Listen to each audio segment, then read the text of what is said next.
Hello and welcome to the second of four of these webinars. Thanks again, once again, to the Young Entrepreneurs of England for inviting me to be their first ever mentor. Means a lot. Obviously recorded the first one 2 weeks ago. The third one will be out in a fortnight, fourth one fortnight after that. So session two is all about goal setting and vision creation. So before we begin, I just want to ask you a few questions. Number one, have you ever woken up with lots and lots of motivation, but you just jump from task to task and you feel like at the end of the day, at the end of the week, whenever the motivation runs out, you haven't made any real progress?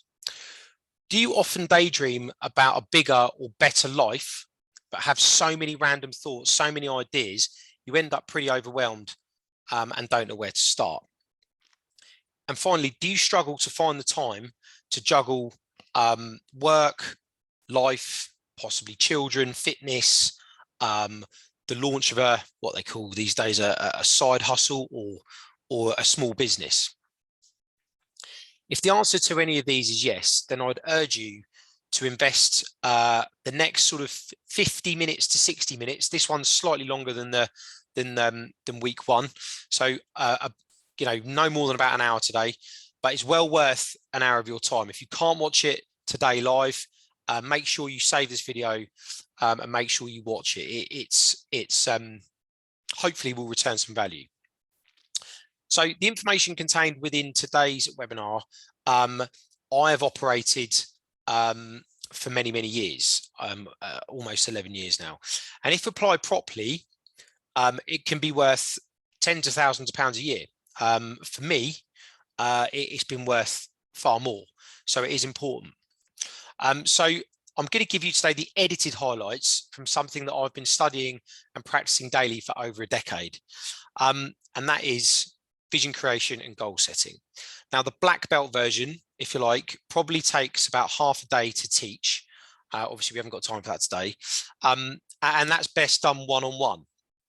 And that will be saved, from me at least, for the lucky winner of the free 12-month mentorship program being run through the Young Entrepreneurs of England. And you can enter this competition by going to the Young Entrepreneurs of England Instagram page and commenting your handle in the comments section. The original post, I think, went up on the Sunday, the 23rd of January. I'll reshare that on my stories at some point today being Tuesday, the 8th of Feb. And you'll obviously need to make sure you're following both accounts as well, the Young Entrepreneurs of England and my account as well. So I'm speaking here to an audience, obviously, mainly of young entrepreneurs. And I wish I started my sort of goal setting regime long before I did. I flirted with it whilst I was at university, 18, 19, 20, that sort of area. But then I only really picked it up again really about 11 years ago. And since then, I've studied it, I've read books, I've watched seminars, I've studied other people, I've reflected hard on my own actions and the way that I achieve things and the process behind success. So if you're younger than 28 and you start to implement some of these things, you've got a bit of a head start on me.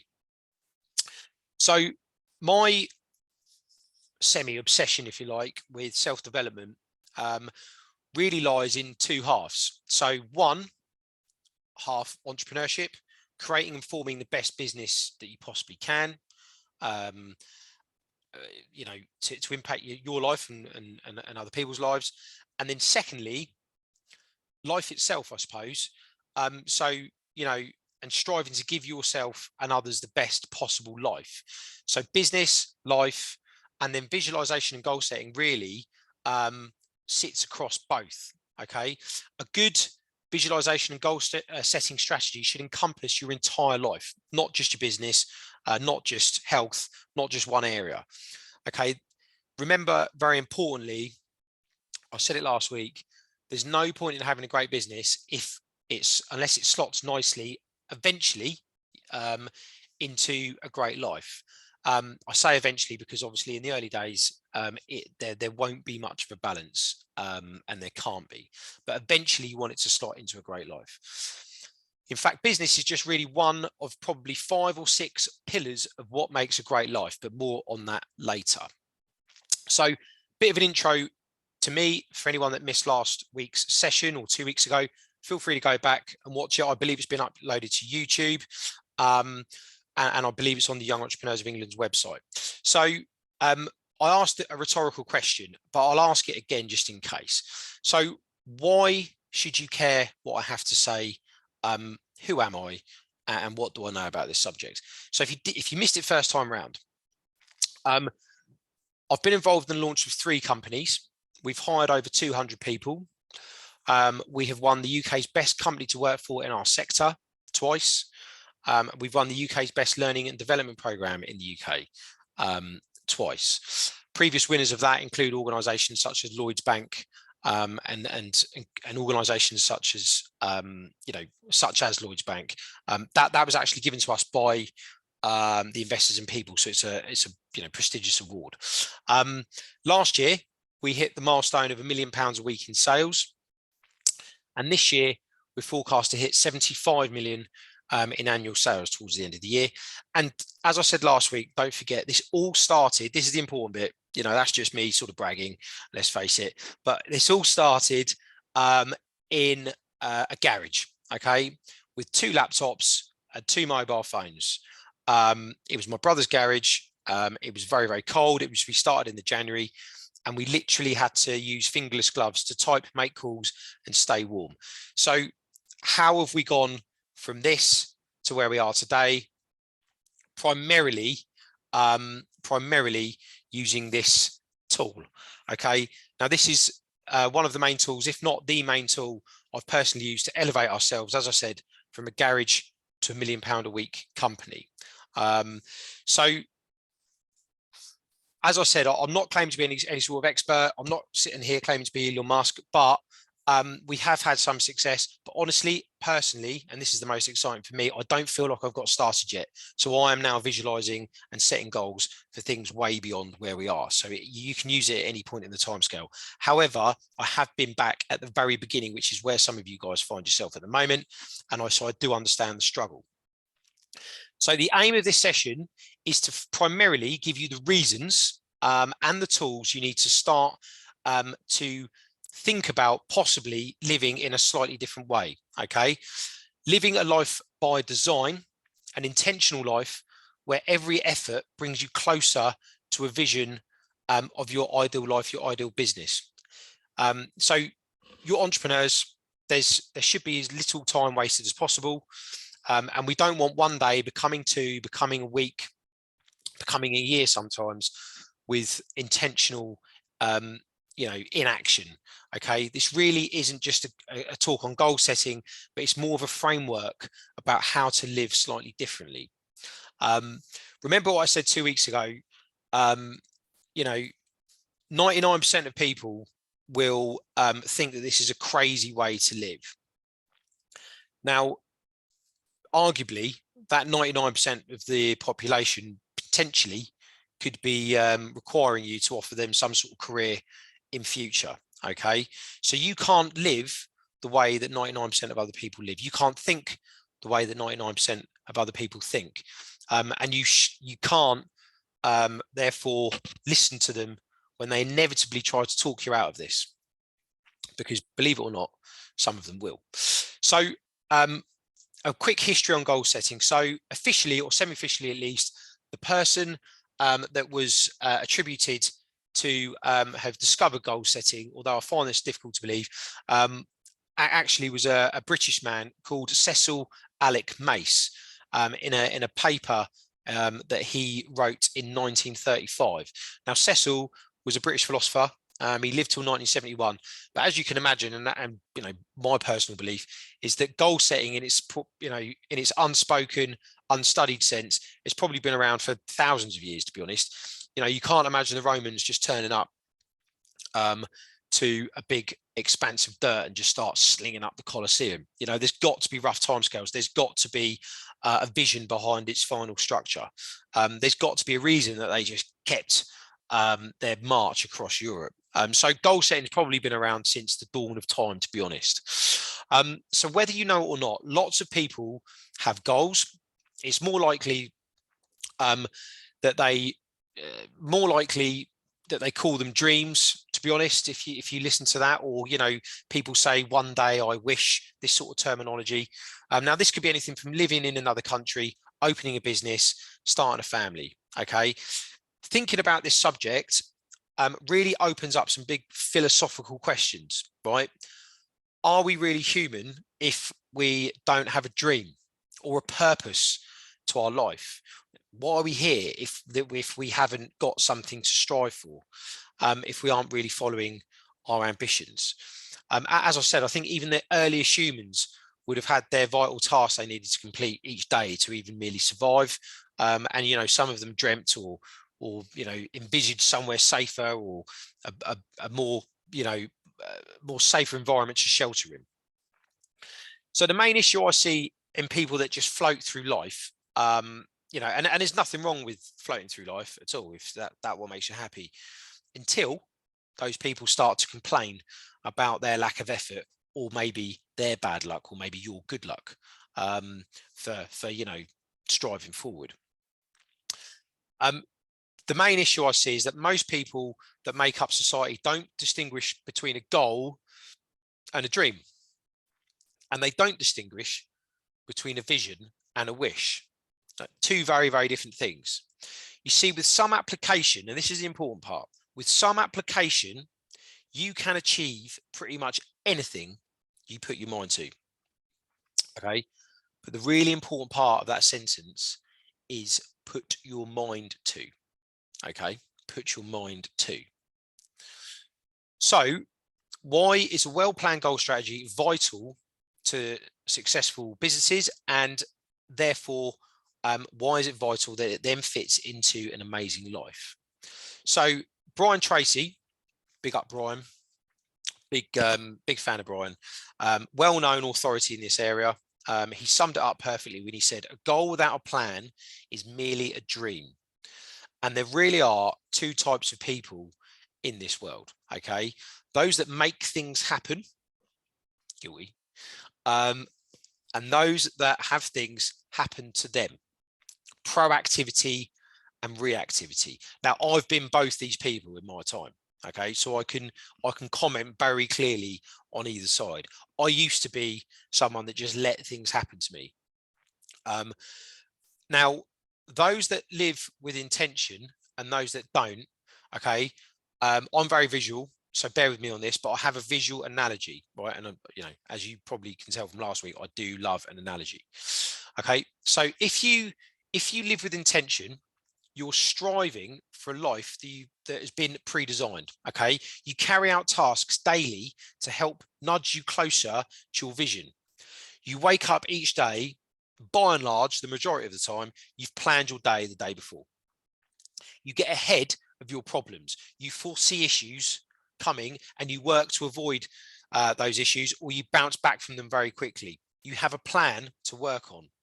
Yes, life happens, things happen, things get in the way, but most of the time, 75% of the time, you are working on and walking towards your vision, right? You use terminology like I will, when I, okay, and you use specific references to dates and times like next week, tomorrow, today, later on today, for example. Okay, you look at your watch only to panic that there's only another hour left of the working day, for example. Okay, now bear with me on this one, as I said, but I call these people sat nav people. All right, now the second group of people, and I think we all know some sat nav people, but we probably all know people more likely like the second group of people. And as I said, I've been both. But the second group of people, they let life happen to them. Okay, they stay in a job that they don't like, and what's worse, they complain about it. Okay, they complain about it for a year, for 5 years, for a fucking decade. Some people, right? They wait until things happen to them, good or bad, and then they react accordingly. Sometimes they don't react at all, right? They complain, and this is the worst for me. They complain without offering any solution at all, on repeat. They clock watch, hoping for 5 o'clock so they can go home. They use terminology like I might, I hope, if I, whatever. And they use non-specific, vague references when they're talking about time, like one day. Okay. Now, I call those people rubber ring people, right? As I said, bear with me. You see, some people get in their metaphorical car every morning, right? And they dial their destination into a sat nav. They start their journey in good time and they eventually reach their intended destination. Now, they might break down. They might have to avoid a traffic jam. They might run out of petrol halfway through the day, but eventually they get there where they're supposed to go. And some people start their day by climbing into a rubber ring, right? And throwing themselves down, a wild river, rapids. Now, where that river goes, not up to them. They haven't got a say in it. They're not in control of whether they arrive. They're not in control of whether they get tipped out. They're not even in control of whether they drown or not, right? So which are you? Are you sat nav or are you a rubber ring? And how many people do you know on each side? You'll recognize this later today when you start to, think about this. So the question for this presentation is, how can the sat navs become even more focused? Okay. And how can the rubber rings start to think about upgrading to a car with a built-in navigation system, right?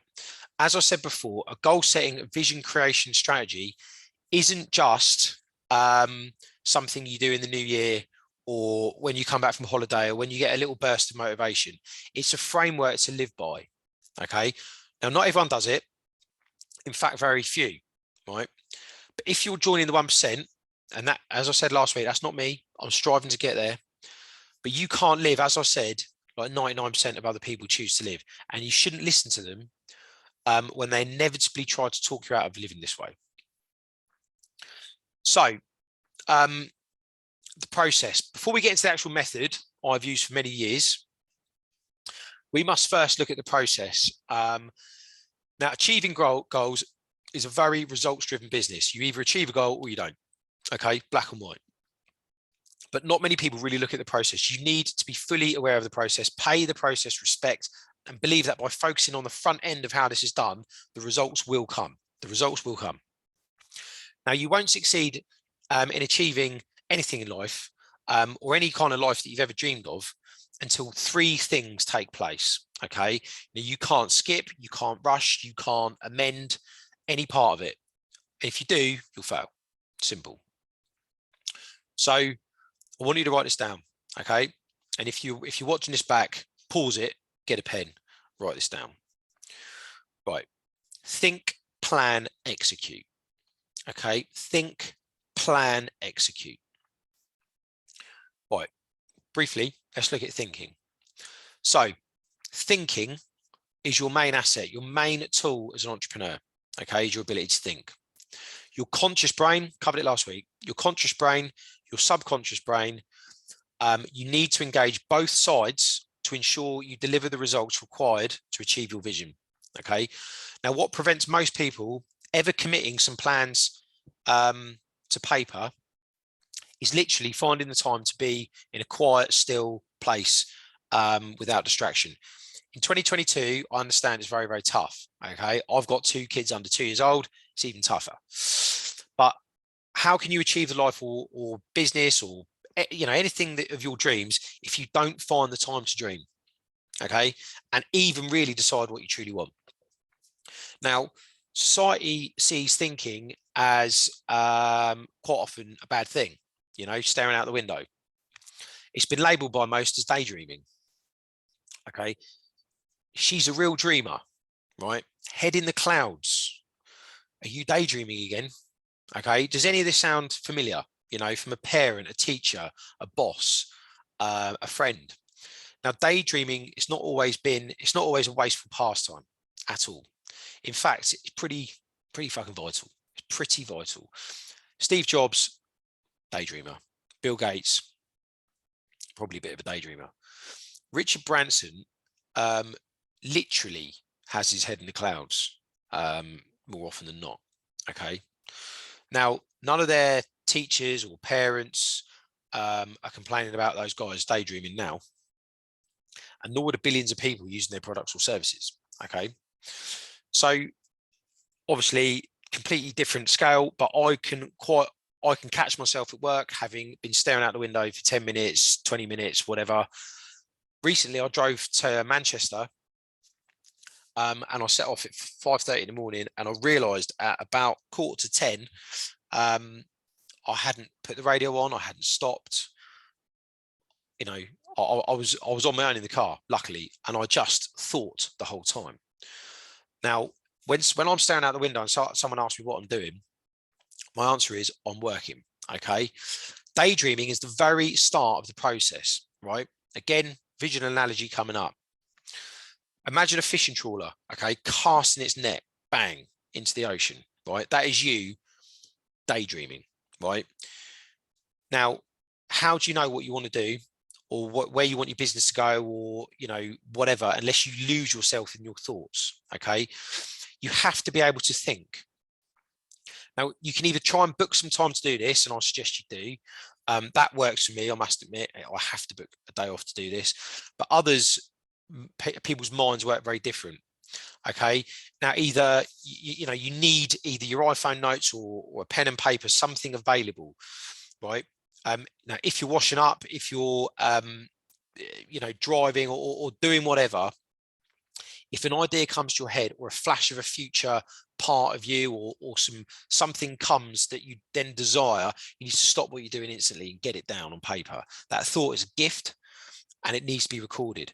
Okay. If you set yourself sort of 2 months to really daydream, really find what you want, you know, all of these random thoughts, these scraps of paper, these emails to yourself. I use Evernote sometimes. You can collate all this stuff further down the line and you can start to make sense of it. Okay, so the trawler is sending the net far and wide and you're starting to daydream. Okay, second, planning. Think, plan, execute. Second one, plan. So now the planning phase, now that's more structured. Okay, and there's more information to come on this shortly, but the planning phase is the act of taking your daydreams, your random thoughts, as I said, from all of these sources where you've been scribbling it down, and starting to record them into desires, okay, and putting them down on paper, all right, and you creating a vision. And again, we'll come on to the more granular detail shortly. Think, plan, execute. Third one, execution, right? Without execution, actually doing something, your vision and your goals will remain all smartly put together as per this presentation on a nice bit of paper or whatever, and it'll be left in a drawer, getting dusty, right? Now that's no good, right? You won't achieve anything without uncomfortable, hard work and daily repeatable actions. Okay, you need to implement. Lots of online gurus, lots of get rich quick coaches will try and give you hacks, courses to buy, corners to cut, right? But if you look at their lives, you've actually boiled it down. If you actually investigate these people after them, they haven't done fuck all. Like, they haven't, and their lives don't reflect someone that actually lives by this framework. So execution without planning, so you can't just start doing without the first two bits, and you certainly can't do the third. You can't do the first two, you know, without the third either. Okay, but execution without planning is just misguided people running around with, you know, good intentions, but just being busy and not effective, or even worse, working hard, but actually you haven't put the real daydreaming in, and you're working hard to cultivate a life and a path for yourself and others that you never really wanted. And I've been guilty of that before. Okay, and that's not nice. So All three parts are essential, so don't rush and don't skip any. Okay, so the framework really is thinking, planning, execution. Okay, now an overview of my method. So, as I've said, I've spent years studying goal setting, and this isn't really a method that you can read in a book. Well, not one book anyway. Okay, this is my process, my technique, and I've constantly tweaked it and honed it.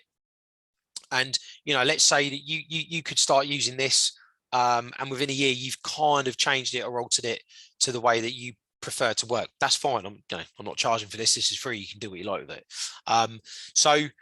But this is my process, and it's not done too badly for me, I must admit.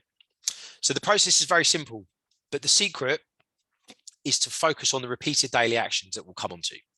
So before we go granular, each facet of the framework, we must first look at the whole thing as an overview. Okay, so I'd like you to imagine an upside down pyramid on its point. Okay, so the whole thing starts big and wide with a long-term vision, right? A vision born from your hours spread over a period of weeks or months spent daydreaming, okay, and really deciding what it is you truly want. Okay, it's a longer-term vision, and the reasons for that coming up. Second part of it is a smaller 12-month vision. Okay, so start wide. Now it's 12-month visions, 2 visions. But the 12-month vision, when you read it, it excites you like the big one, and it pumps you up. But it represents your year, your chapter 1 of, let's say, 5. So let's say 5-year vision. Okay, so chapter 1. Thirdly, we then have 12-month goals underneath. So 5-year vision, 12-month vision, 12-month goals. Okay, and if you achieve all those goals, you will ensure you have reached your first 12-month vision. Okay, we then have our daily tasks, our black book. So the 4th facet, daily tasks. Now I use an A5 diary, and in this I write down 5 tasks that I will work on the next day and achieve without deviation or excuse. Okay, once I've ticked these off, I can stop, I can go home, whatever, happy and safe in the knowledge that I've done exactly what I need to do that day to bring me one step closer to my 12-month vision. Okay, finally, 5th, I then track my goals in a tracker. Haven't got time to talk about the tracker today. It's an Excel spreadsheet. It's one that I've developed over the last 10 years. Lots and lots of top entrepreneurs live their life by spreadsheets, and I'm striving to get into that bracket, and I'm no different. I love a spreadsheet. Now, if you add me on Instagram, DM me, whatever, send me your email address, just call it Goal Tracker. I'll email you a blank version of that Goal Tracker. It's nice and simple. So you can see everything is intentional. Everything is planned. Okay. Every planned action is designed to take you to your 12-month destination. 5 of those will get you to your 5-year huge vision, right? Now, if you read your 5-year vision to someone, one of your mates, one of your family members, they'd fucking laugh at you. They'd laugh at you, right? And I've got an example of when I laughed at my business partner when we first set up the company. Okay, the 5-year vision should be so big, it is almost laughable. Okay, but if you follow this process, right, honestly, by the end, you'll actually kick yourself. You didn't achieve your 5-year goal in quicker time. It is achievable. The main issue is when people ask how these things have done, how you've gone from a garage with 2 laptops to £1 million a week company, or living in your parents' house to owning multiple houses, or having shared use of a £250 car with your co-founder, to obviously having, a company where everyone's got an enviable sports car, a position where you're considered a bit of a joker 10 years ago, to hundreds of people listening to what you have to say. From 2 people in a garage to impacting and transforming the lives of 80 people, the answer is always the same. Okay, it's always the same, but it's quite long. I'll read it. It's the simple execution of a minimum 5 pre-planned tasks, daily tasks, completed without fail. Okay, day after day, year after year, towards a pre-designed intentional vision taken in 12-month bite-sized chunks. The theory is pretty simple. It's pretty simple. It's pretty easy. But the real headfuck for people comes in the consistency and the hard work, okay, that it takes. And honestly, by that point, people have switched off. They don't want to hear the bit about consistency. They don't want to hear the bit about hard work. They want to know about the course they can pay for. They want to know about the hack, the shortcut. There isn't one. There's no secret. Anyone can do this, okay? You just need hard work and time. Think, plan, execute, right? The only secret is hard work on a pre-planned journey. Okay, so let's get into it. Okay, we're roughly halfway through. Now let's look at visualization. Okay, now there's two parts to visualization. There's the science, there's the art. So the science, let's take it, big picture, long-term vision. You're taking your trawler net, right? You've cast it far and wide, and you're catching your thoughts from your daydreams, and you're slowly pulling this net in, right, to create a vision. In fact, to be honest, out comes the rod, right, and you're now hooking specific fish from your thoughts, your random notes that have come to you at 3 a.m, stacking the dishwasher, driving. You've built up all this stuff, okay? Now you're making sense of your daydreaming and formulating between a half page and a page written A4, and you're making the nonsense make sense, okay? Right? Now it needs to be written in the present tense, like it's currently happening live when you read it. Very, very important. This really helps manifest and funnel your thinking, both conscious and subconscious, into working and achieving the vision. It cements it in your head, okay?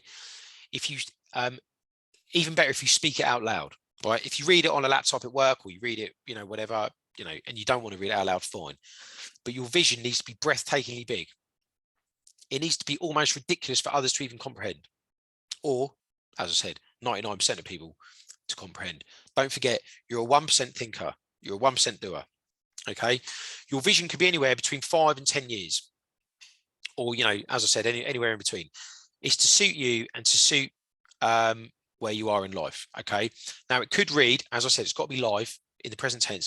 It could read, it could start, it's Christmas 2027, which would be roughly 5 years. Or if you're 23, for example, you could have it's 15th of November and it's my 30th birthday. All right, which would be roughly 7 years. So pick a long-term milestone or a significant date. Doesn't really matter which one. Something that's more important to you. Long-term, because your vision needs to be big, needs to be exciting. When you read it, the hairs on the back of your neck stand up. Okay, when other people read it, they laugh. Right? If they're not laughing, it's not big enough. Right? It also needs to be long-term because it's going to be big enough so that it's going to take a number of years to complete. Right? This isn't small. You know, I'm going to do an evening class. This isn't that. If that's what you want to do, different presentation. This is big shit. Now you need your vision to cover all aspects of your life, as I said, not just your business or family or health or anything. All right. So I mentioned 6 pillars earlier, and you can categorize your own pillars. You can probably write your vision and start picking the pillars out. But from transparency, mine are business, career, body, brain, happiness, home. Right. Now, you need to spend a good hour writing this, not because it's going to be take an hour to write, but you need to perfect it. You need to go back to it. You need to tweak it, change it. You're honing it, right? You'll be reading this weekly for the length of time you're setting out in this vision, right? You could be reading this weekly for 7 years. Okay. So yes, you can tweak it annually, but not wholesale changes. Unless you do really have a complete 180 and you want to do something completely different with your life, which is cool, which is fine. But most people don't. Okay, so you won't be changing this much. Once you're happy with your long-term vision, right? Your 5-year, let's take, right, for example, from now on, 5-year vision. You've got your 5-year vision. Secondly, you need to write your 12-month bite-sized vision underneath it. Second page. Now, this is best done at the start of the year, ready for Christmas, or it can run until the end of the following year to bring you up to date in line with a calendar. So, for example, if you're writing this, let's say in September, you can run it 16 months or whatever, first one, and then annually from there. Okay. Again, the bite-sized vision needs to be in the present tense and exciting to read. Okay. Now, what will it look like and feel like to achieve step 1 of 5, of your 5-year vision? What will it feel like to achieve your chapter 1? Okay. Where will you be living? How much money will you have saved? Will you reduce your debt down? Will you have registered or applied for your degree? Okay, your midwife course, whatever is part of this 12-month vision that's going to lead on to a big 5-year thing. Okay, whatever can be done during year 1, get it down. If you want a good example of a 5-year and 12-month vision, add me, Instagram, DM me. I'll send you 2 very good ones. Now, coming on to God, it's a long one today. Coming on to the arts of visualization. So that's the do, that's the doing. Okay. The art of visualization is that it doesn't just stop at your written document. Okay. Your written document has to be read over and over, ideally 2 or 3 times a week, but at least once a week. Now, the real magic comes when you practice the art of visualization, not just reading the same thing over and over again. Okay. Visualization in its proper sense, from my experience, is the holding of images, thoughts, and scenarios in your head of the desired outcome, whether that be something material, a new house, a new car, or an achievement like a graduation or promotion. Okay. Use your written vision to help paint a picture in your mind. Now, without sounding like a brag or whatever, this is a strength of mine. Okay. I struggle with so much stuff. I struggle to just keep up sometimes with others in so many areas, not visualization. Right. Okay. Now, it may come naturally to some people. I'm not too sure. Obviously, I haven't stepped inside the mind of others, but I think it's more of a skill. I've got a feeling it's more of a skill that can be learned and practiced, a muscle that can be developed. I've got no data to prove that other than personal experience. I know that I'm much better at it now than when I was first started, and I wasn't too bad then, but I have got better. So I think you can develop it. Okay. Now, I have a way of being able to make happen anything that my mind fixates on. Okay. Now, bear with me on this one. Now, I think if I think of something enough and I picture it regularly enough, okay, it happens, right? And that's good and bad outcomes, right? Which I've had in the past. Which is why these days I only try and fill my social circle and my mind with positivity, right? Now, I'm not talking about, this isn't magic, Harry Potter wave a wand thing. It's not like that. The stars don't align. I don't go and hug a tree. It's not that. What actually happens is there is something behind it. Okay. If you visualize a limb moving before you move it, it's moved much more effectively. They've seen it in studies with rehab and outpatient kind of rehabilitation, right? It actually changes the way that your mind works and your neurons in your mind work. Okay. But what actually happens is if you think about something long and hard enough, it becomes ingrained into your being. Okay. It flashes into your mind when you're driving, as I said, stacking the dishwasher, asleep sometimes. And this is when your subconscious is at work. And as I explained last time, your subconscious has already started to suggest to the conscious mind possible steps and actions it could take to overcome the hurdles in its place to help achieve your goals and therefore your vision. Okay. If you study or read around this area, there are many, many people that actually use a physical picture, collage, images, printed in a book, Pinterest, whatever. Okay. Now that's a vision board. Okay. Now you can go down that route if you like. Now there are hundreds of stories like this one. And my favorite story is about a young boy born just after the Second World War. Okay. He was born in rural Europe, Central Europe. And he goes into the village shop one day and he sees a magazine on the shelf. Okay, on the front cover of that magazine was a man called Reg Park. Right now, Reg was born in Leeds in Britain, and he was crowned Mr. Universe in the late 40s. And this magazine told Reg's story, how he trains, what he eats. Obviously, this is 1940 rural Europe. It's not. There's no internet. You can't just download workout regimes. So this was golden information for this child, right? And reading this magazine has blown his mind. He's just seen the front cover, right? It tells the story of all the countries that Reg has visits, specifically America. Okay, 6-lane freeways, bright lights, burgers, shakes. Times Square. You can imagine it.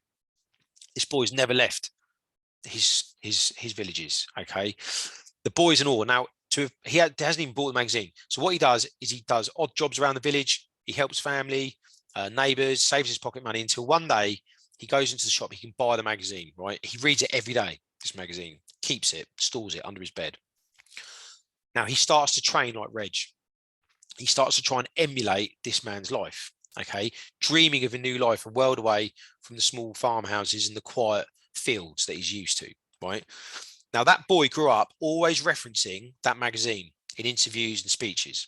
All right, and picturing how it felt to lead this new life and train hard and dream big. Right, that boy was Arnold Schwarzenegger. Right, I fucking love that story.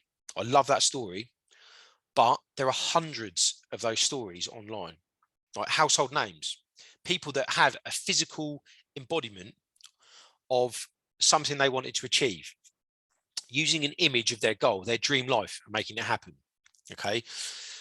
Now, what makes the ordinary the extraordinary is the use of that image, right? For some, the ordinary, like me when I was a kid, just an ordinary kid, you put a poster of a footballer on your wall, and that's, to you, it's just a poster, you hardly notice it. To the extraordinary mind, okay, that poster is the last thing they fixate on before the lights go off. It's the first thing they see when they wake up. It's what gets them out of bed. Okay, captains of international football teams, famous chefs, Olympians, they've all got similar stories. Okay, if you Google them, stories are fascinating. Now, to achieve your 5 to 10 year vision, okay, it's not one or two big decisions that need to be made, right? It's often tens of thousands of micro decisions and actions that are often subconscious and happen without you even realizing it, right? Now, once you've visualized the outcome, you've thought about it long and hard, reread the vision, right? The vision board, etc. Your whole being is striving towards this vision, right? You're being pulled towards it daily, even when you're asleep. So for me, I can picture it in my mind, what it feels like, right, to achieve something I want to achieve. In my mind, if my eyes are open or closed, if it's day or night, honestly, I can wander somewhere else in my mind, and I can look down. I can see what I'm wearing. I can picture an event, and I can, more importantly, I can sight, sound, smells, who I'm with, who my first call would be, how excited I would feel to have achieved something, right? And that, when you start to feel it, it ingrains into your being. Okay, so for me, once I'm on this path, it's almost written as fact that this is going to happen, right? What happens is that drives my belief that this will happen. My belief then drives my behavior. My behavior then drives the actions I need to complete, conscious or subconscious, to achieve the vision. Big decisions, micro decisions, all add up. Okay. Now, as a company, as I said, we started life in a garage. Right back in the early days, for about 14 months, it was a real struggle, right? But on Friday, just two of us, on Fridays, as a little respite from a week of, the IT going wrong and our competitors like sending us legal letters, cold in a garage, the stresses of the startup, some Fridays we'd go to have a bit of lunch, right, and just have an hour's break. Okay. Now, where the two poor startup entrepreneurs go when things are going tough, they go to the harvester. obviously. Okay, all good ideas start in the harvester, as we know. But whilst we were there, we wouldn't just sort of sit and waste our time. We would use the luxury of being out of that office to discuss the strategy and the long-term vision. We wouldn't deal with the can you call back so-and-so and all the little micro things. We'd sit there with our salad bar from the harvester, and we talk about the long-term vision, right? And my mate James would scribble notes down in his diary, and quite often he'd spin around his notebook and show me a family tree of a company with 60 people on it, right? And I swear to honestly, I'd choke on my chicken. I really would. And I'd look at him like he was insane. Okay. This was his 5-year vision that I'm laughing at, right? As I said earlier, we had 2 laptops, right? We had the shared use of a £250 car. We had fingerless gloves, right? There was no way that we were going to attract 60 people to an office that didn't even exist yet. Okay. But the vision was there, right? The seed had already been sown. Now, most Fridays in the harvester, we talk to the waiters and the waitresses. We get to know them quite well. We're going to build a big company. Oh, how's it getting on? Yeah, we're going to build a big company, right? Sometimes it would be on a napkin, whatever.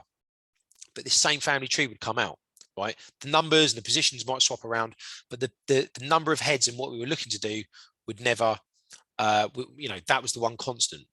We now stand at almost 80 people, right? It took longer than James said it would, but we got there. In fact, we've surpassed it. And as you know, and there's now 4 or 5 sales directors, and there's a finance director. We're a great team, way more than 2 people now. And you can imagine we've got much bigger visions than just 80 people. We've got a vision now that if anyone, they might not laugh as hard, but they'd still laugh. Okay, but we've got a bit of a track record now. So for me, visualization used properly is going to happen. It's going to happen. It's just a matter of time. Okay, it's like being on, I don't know if you've ever got the train for long distance cross country. There's one to Manchester from London, and there's a stop at Euston to Stoke. If you miss that Stoke stop, you're going to Manchester. There's nothing you can do. If you fall asleep and you see Stoke and you want to get off in Stoke, don't know who'd want to get off in Stoke, but if you get off in Stoke and it pulls away a few seconds, you ain't getting off that train. You're going to Manchester, right? Unless you pay the fine, press the button and get off. Okay, you're already looking on Trainline about how to get back to Stoke, right? You're already maybe investigating who might be able to pick you up. You're on the phone, so I'm going to Manchester. That's it. That's visualization, right? You're on that train. You are going to that stop, right? That is visualization used properly. Okay. Now, if you think, Christ, this guy's mental, right? Does this actually happen, right? Now, if you want direct proof, I can't really give it to you apart from what we've achieved. Google Arnold Schwarzenegger's story. Google all these stories that are online. Okay, there must be something in it, right? But what I can tell you is that I'm fortunate enough to work alongside and be in daily contact with some pretty successful people, right? Very successful, way more successful than us. They all practice this in some form or another, right? They all do.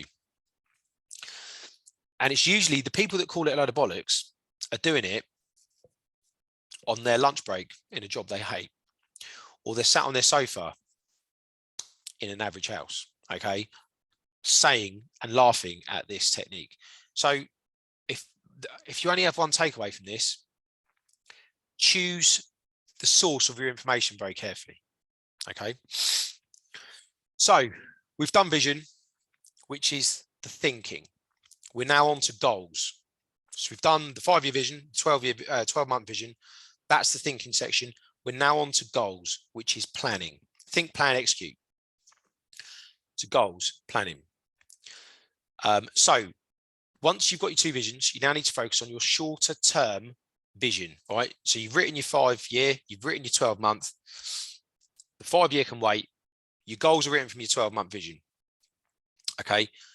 Now, if this vision is where I want to be in 12 months, okay, 1/5 of the way to your 5-year vision, where am I now and where do I need to be at Christmas, whatever, in 12 months? What do I need to do to get there? That's your goals, okay? Here, you now need to produce some goals, some milestones, right? If your vision's the destination, your goals are how you travel there. take your 5 or 6 headings, okay, the pillars of a great life, and underneath each one, you need to start filling them in from your 12-month vision. Remember, goals aren't the end point, they're merely stepstones on the journey, all right? So there's an art to writing some goals, and there are some golden rules to writing goals, okay? I've got 8, run through them very, very quickly. Goals have to be written down. They have to be written down. They can't be in your head, okay? Studies have shown you're far more likely to achieve your goals that are written down. Now, during this presentation, semi-workshop, call it a workshop, you're producing here probably a 3 to 5 page document. So this is given that your goals will be written down. But if you're telling other people, they have to write their goals down. Okay. The goals have to be specific, right? Now, there has to be a way at the end. I like to review things every Christmas, but there's got to be a way to say, to tell yourself whether you hit it or not. Okay. There can't be gray area. There can't be opinion involved. There's a yes or a no. Walk more. Okay, so let's say you take a health goal. Walk more, not a goal. Okay, perform a minimum of 4 million steps during 2022. That's a goal, all right? That is a goal. Walk more, no goal. Okay. Number 3, your goals have to be measurable.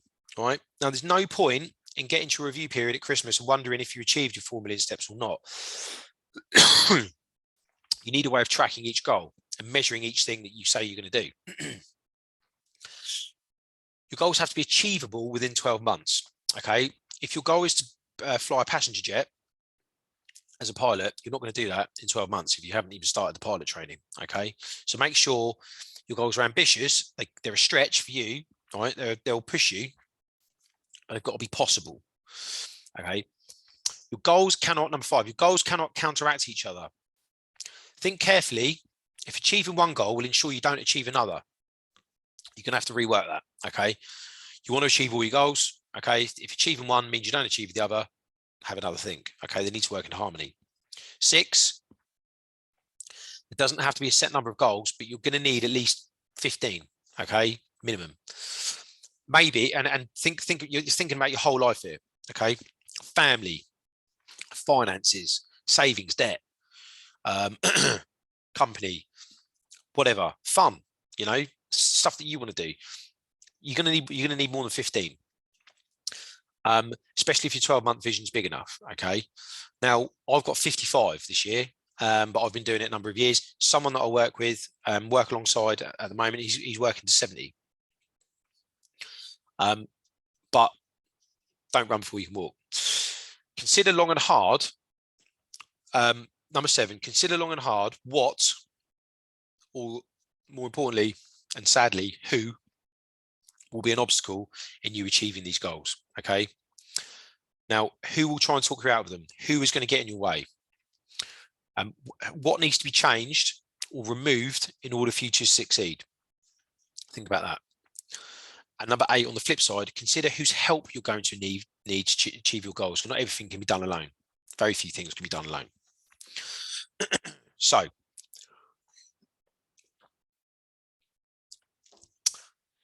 once your goals are written, you now have, you're going to have a 3 to 5 page document, a longer term vision, 12-month vision, a vision board if you want one, and then 12 goals under each life pillar. Okay. Hopefully you've stuck with me. This document needs to be read from start to finish at least once a week, right? Put it in diary, set an alarm, whatever you like. You need to go to work on ingraining this into your being, right?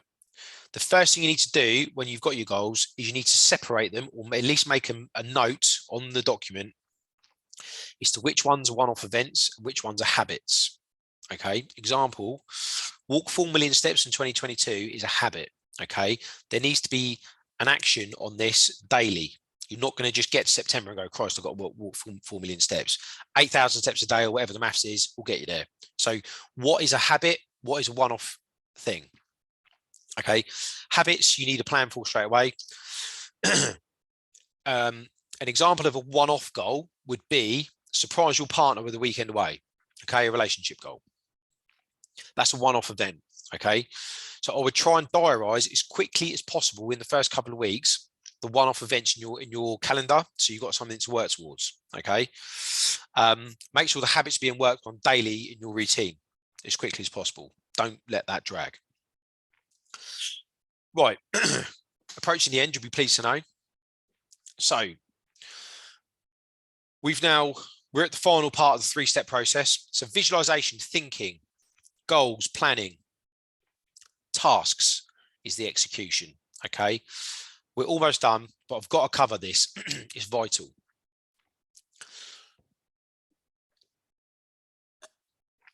Now, everything up to now would have been pointless without daily execution on your goals.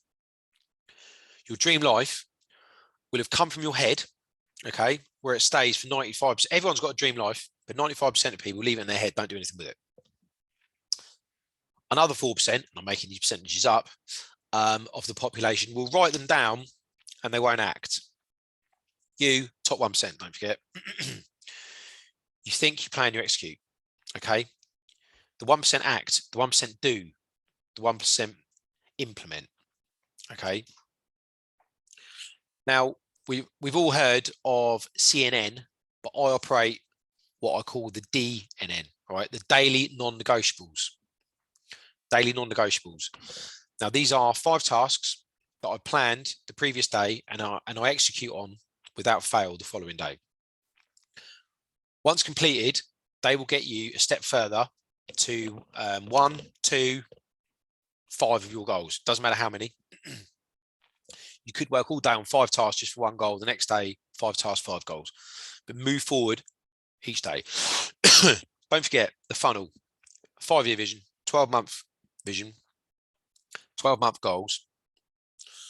And now we're focusing on the 5 daily actions, okay, to ensure you hit your 12-month vision. We do this for 5 years in a row, for example, and we to ensure that dream, that mad mental vision that you had for your life arrives on time, nice and promptly, 5 years' time.